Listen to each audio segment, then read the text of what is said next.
hit at 2 milyon ang pinakamalaki na pwedeng utangin o utang ko, yung sinihin babayaran, ng isang OFW, na wala pang 3 taon na nandito. Kaya po natanong ako, sino yung 3 years more na nandito? Kasi usually nga po kasi yung mga programa po ni OWA, ang nag-qualify po yung mga 3 years, wala pang 3 years na nandito.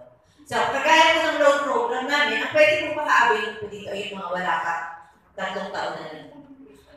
So, ayan po. 2 million po para sa individual ang maximum, pero kung kayo yung grupo, pwede kayong maka 5 million na maximum. Ano po, ang grupo yung OFW na gustong mag-loan po. Ano po.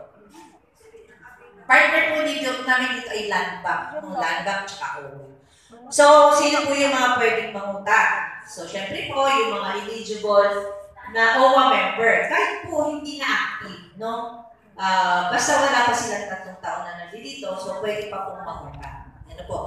Hindi sinasabing active yung OWA member, hindi na pwede. So, pwede po kahit inactive. O, pwede po. Yung mga dumating ng 2019, yan, mga hindi na yan pwede kasi 2023 na po. Ayun, pwede pa yan. Pwede pa pong mag-loan yan. Sis Jo.